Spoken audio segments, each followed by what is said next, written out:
उपनिवेशवाद क्या है? एशिया और अफ्रीका में किन देशों ने अपना उपनिवेश स्थापित किया? तो hello my dear student and my friends, history class में आपका स्वागत है। और हम लोग क्लास 12 की हिस्ट्री चैप्टर 1 डिस्कस कर रहे हैं। सबसे पहले हम लोग जानेंगे कि उपनिवेशवाद क्या होता है। औद्योगिकरण की नीति कह सकते हैं, जहां पे औद्योगिक उद्योग की ऐसी नीति जहां पे एक देश दूसरे देश के पर जाकर अपनी जो है वो बिजनेस को बढ़ाता है और बिजनेस के तौर तरीके मतलब उसी के लेवल से उस देश के ऊपर शासन करता है गलत तरीके से। उदाहरण के लिए अब मैं आपको समझा देता हूं। इंडिया में ईस्ट कंपनी आया, इंडिया ईस्ट कंपनी जब इंडिया में आया तो एक वो कंपनी था जो यहाँ पे निवेश करने आया। बाद में वो धीरे धीरे यहाँ पे शासन करने लगा। तो ये क्या हो गया, पूर्ण रूप से जो है यहाँ का जो राजनीतिक और आर्थिक पूरे पावर किनके पास चला गया? दूसरे देशों के पास, जो देश यहाँ पे शासन करने आए थे। तो ये क्या हुआ? उपनिवेशवाद। ऐसे में एशिया और अफ्रीका के बहुत सारे जो देश थे वो इनका शिकार उस समय हो गए। जैसे कुछ देश आपको फ्रांस, पुर्तगाल, स्पेन, जर्मनी, इटली, बेल्जियम इत्यादि, ये सारे देशों पे दूसरे देशों का कब्जा था। दूसरे देश इस पे शासन कर रहे थे।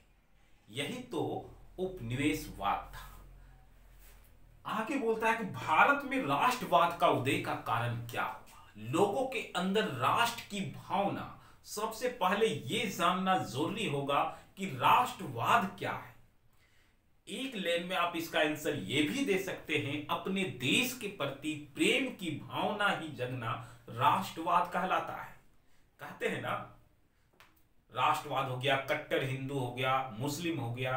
तो कहने का मतलब है कि हिंदूवादी मतलब अपने हिंदुत्व के प्रति वफादार, उसको हिंदूवादी। मुस्लिम तो अपने मुस्लिम धर्म के प्रति वफादार। उसी प्रकार राष्ट्र यानी अपने राष्ट्र के प्रति वफादार, अपने राष्ट्र के प्रति प्रेम की भावना ही राष्ट्रवाद कहलाता है। अब ये राष्ट्रवाद का उदय होने का कारण क्या हो सकता है?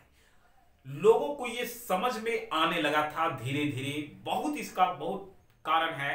लोग धीरे धीरे समझने लगे थे कि अंग्रेज उन पे शासन कर रहा है और उनका हक को धीरे धीरे छीनते जा रहा है। लोगों के अंदर ये डर बनते चले गई। कई राजा जो थे अंग्रेजों के सामने नतमस्तक हो गए और वो अपने आप को अंग्रेजों के हवाले कर दिए। इसके बदले में अंग्रेजों ने उन्हें काफी रकम भी दिया, ठीक है, वेतन के तौर तरीके। जो लोग सक्षम से मान गए वो अंग्रेज के अंडर चले गए। जो लोग नहीं माने वो लोगों को मार दिया गया, युद्ध में हरा दिया गया। और इस प्रकार क्रांति हुई और लोगों के अंदर जो है राष्ट्रवाद की भावना पनपने लगी। अंग्रेज जिस फसल को जबरदस्ती लोगों से करवाते थे और उनके लिए उन्हें कम प्राइस देते थे, यानी पूरी तरह से उनके ऊपर शासन कर लेना। इसीलिए आज भी बहुत सारे लोग ये डरते हैं कि अगर हम प्राइवेट कंपनी को कोई भी चीज को बेचते हैं और प्राइवेट कंपनी उस चीज को खरीद लेती है तो बाद में धीरे धीरे क्या होगा कि वो कंपनी हम पे जुल्म भी कर सकता है। क्योंकि कंपनी का एक ही मोटिव होता है, क्या? इनकम कमाना, पैसा आना चाहिए, और कोई मोटिव नहीं होता है। हम भी अगर बिजनेस करेंगे तो मेरा भी एक मोटिव होगा कि अधिक से अधिक इनकम हो सके, ठीक है।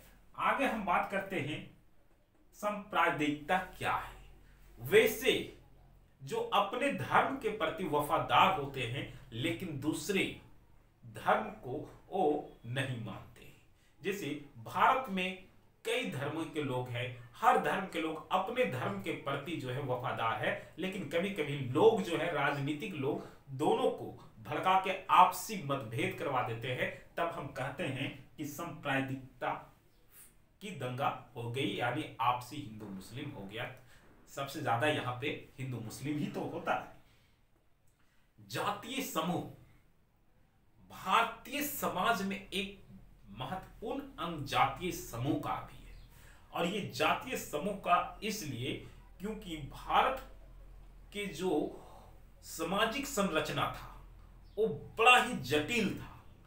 आप समझ सकते हैं कि ऐसी जटिल संरचना जो भारत में था, अगर ऐसी संरचना भारत में नहीं होती तो अंग्रेज भारत को कभी भी गुलाम नहीं बना सकते।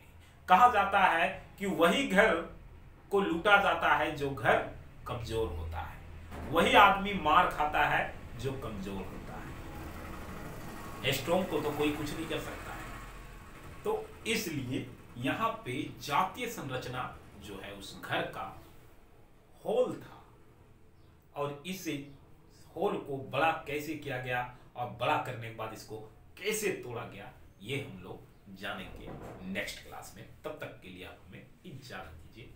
जय हिंद।